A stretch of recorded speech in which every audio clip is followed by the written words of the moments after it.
So let me start. सबसे पहला point कि कैश फ्लो स्टेटमेंट क्या होता है।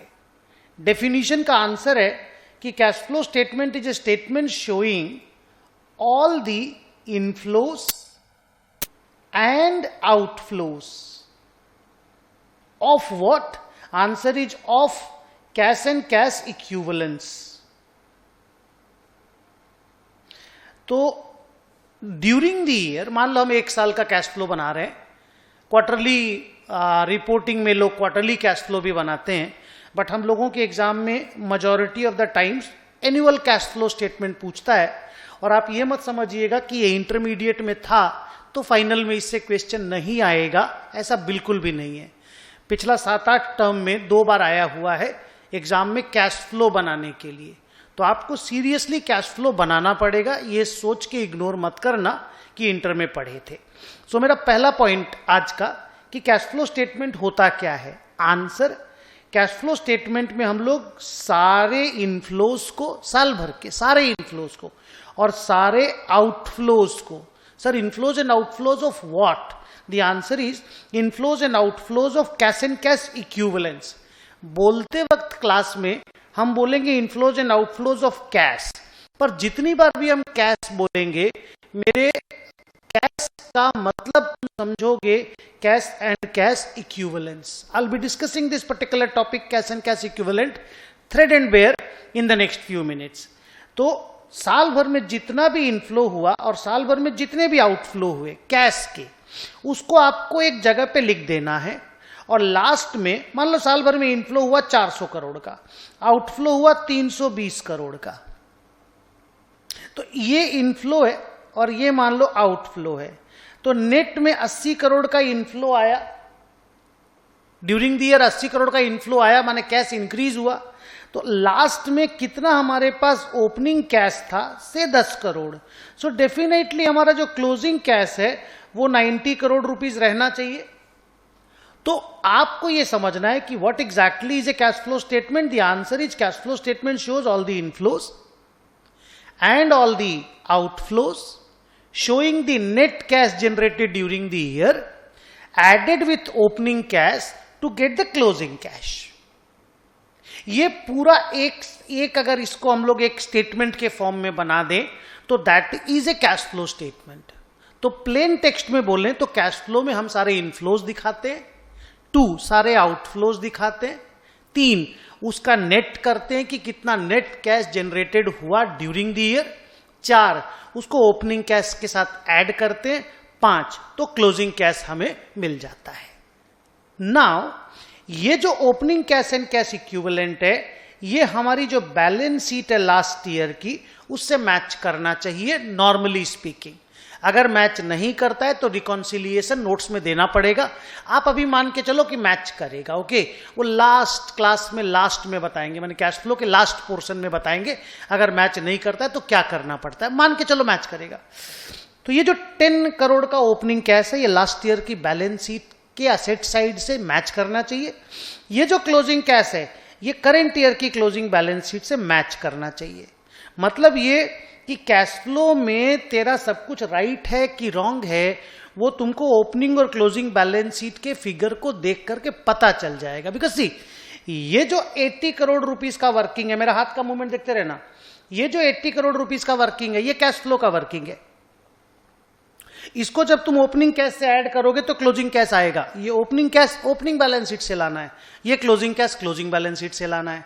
तो ये अगर पूरा मैच कर गया 80, 10 और 90, 10 और 90 खास करके 2 बैलेंस शीट से अगर मैच कर गया तो आप बोलेंगे मेरा कैश फ्लो स्टेटमेंट करेक्ट बना है। नाउ थोड़ा आगे बढ़ते हैं।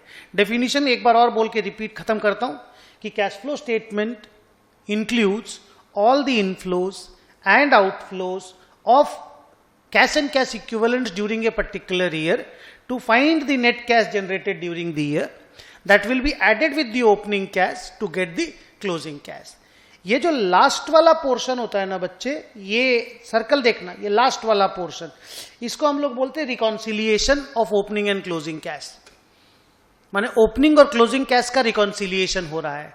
और ये जो टॉप वाला पोर्शन है ना, 80 को दोनों पोर्शन में मैं दिखा रहा हूं, ये रियल में तुम्हारा कैश फ्लो स्टेटमेंट है।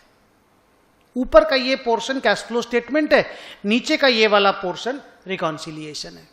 तो रिकॉन्सिलिएशन के साथ ही कैश फ्लो स्टेटमेंट को एक स्टेटमेंट बोला जाता है।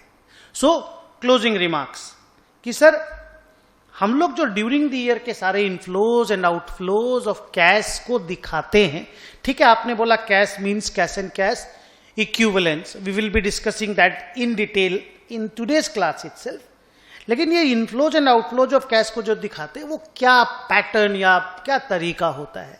तो द आंसर इज मेरा डेफिनेशन का second part. Cash flow statement में जो inflows and outflows of cash को दिखाया जाता है वो 3 एक्टिविटीज में डिवाइड करके दिखाया जाता है। मतलब आपका कोई भी इनफ्लो हुआ, फॉर एग्जांपल कैश सेल्स। अब cash sales obviously is an inflow during the year, या for example purchase of fixed assets, purchase of property plant and equipment, that is obviously an outflow during the year. तो ये जो भी inflow और outflow during the year का होता है, साल भर का कैश फ्लो बनता है। ये जो भी इनफ्लो और आउटफ्लो होता है उसको 3 एक्टिविटी में डिवाइड किया जाता है या अदर क्लासिफाई किया जाता है। पहली एक्टिविटी का नाम है ऑपरेटिंग एक्टिविटीज,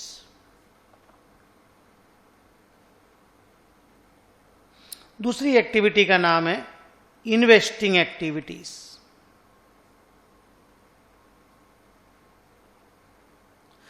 और तीसरी एक्टिविटीज का नाम है फाइनेंसिंग एक्टिविटीज।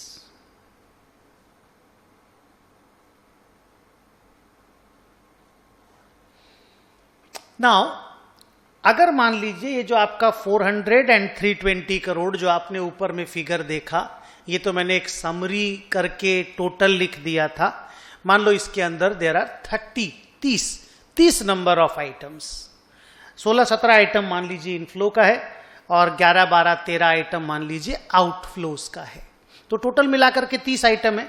आपको पहले इस 30 आइटम को डिवाइड करना पड़ेगा कि कितने आइटम ऑपरेटिंग एक्टिविटीज के हैं, कितने इन्वेस्टिंग एक्टिविटीज के हैं और कितने फाइनेंसिंग एक्टिविटीज के। दिस क्लासिफिकेशन कैरीज, अगर 10 मार्क का सम रहेगा ना तो क्लासिफिकेशन में 3 मार्क्स रहेगा कि आप रॉन्ग क्लासिफिकेशन ना करें।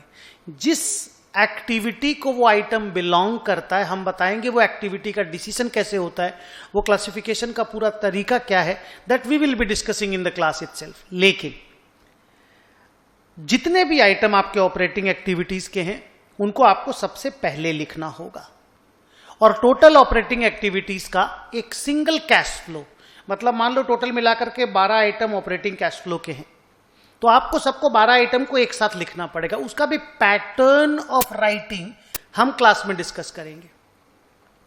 तो आपको पहले 12 आइटम का ऑपरेटिंग एक्टिविटी का एक ग्रुप बनाना पड़ेगा, एक क्लास बनानी पड़ेगी, और फिर उसमें से एक सिंगल अमाउंट को बाहर निकालना पड़ेगा। कैसे? जस्ट 2 मिनट मेरे को टाइम देना, मैं आपको दिखा रहा हूं। फिर मान लो आपके 11 आइटम इन्वेस्टिंग एक्टिविटीज के हैं, तो इन 11 को एक साथ लिखना होगा। फिर एक आइटम को टोटल जो एक सिंगल फिगर है उसको बाहर निकालना होगा। फिर आपके फिनेंसिंग एक्टिविटी में मान लो 7 आइटम है, तो ये 7 आइटम को एक साथ लिखना होगा और एक सिंगल फिगर बाहर निकालना होगा। तो आपको फाइनली आप ये समझो कि ये 12 आइटम को इनर कॉलम में लिखना है, इसके टोटल एक अमाउंट को आउटर कॉलम में लिखना। 2 कॉलम में आप कैश फ्लो बनाओगे। 11 आइटम इनर कॉलम में गए, एक आइटम बाहर निकल गया, इसी का टोटल। फिर 7 आइटम फिनेंसिंग का इनर कॉलम में लिखा, एक बाहर चला गया। अब बाहर में मान लो आपको पता चला बाहर में कि ऑपरेटिंग एक्टिविटी का फाइनल फिगर है 50 लाख, इन्वेस्टिंग एक्टिविटी का फाइनल फिगर है 20 लाख, ऑल आर इनफ्लोज, सब पॉजिटिव है, और फिनेंसिंग एक्टिविटी का फाइनल फिगर है 10 लाख। ये आउटर कॉलम में आपको सिर्फ 3 फिगर दिखेगा। There will not be a 4th figure in the outer column. This is cash flow from operating activity, this is cash flow from investing activities, this is cash flow from financing activities. और ये order ऐसा ही रहेगा। ये जो order ऐसा ही रहेगा, ये schedule 3 का रिक्वायरमेंट है। वही शेड्यूल 3 जिसका बैलेंस शीट और P&L का डिस्कशन हम लोग 40-45 क्लास पहले जो फर्स्ट सेकंड क्लास कर रहे थे तब किए थे। आज कैश फ्लो का डिस्कशन करेंगे, because cash flow you know is part of financial statements. हम लोग बोलते थे कि there are 5 financial statements, balance sheet, profit and loss, cash flow, statement of changes in equity और नोट्स ऑन अकाउंट्स। तो cash flow उस समय बनाना नहीं सीखे थे, वो आज सीखेंगे। बैलेंस शीट्स वगैरह, P&L वगैरह, नोट्स वगैरह हम लोग उस समय बनाना सीखे थे। आइए, ये जो फाइनल फिगर है, इन तीनों को जब आप ऐड कर दोगे आउटर कॉलम में, तो आपका वही 80 करोड़ आ जाएगा जिसका बात हम यहां पे एग्जांपल में किए थे। This 80 crore will be called net cash generated during the year. अभी लिखने की जरूरत नहीं है, this will be called net cash generated during the year.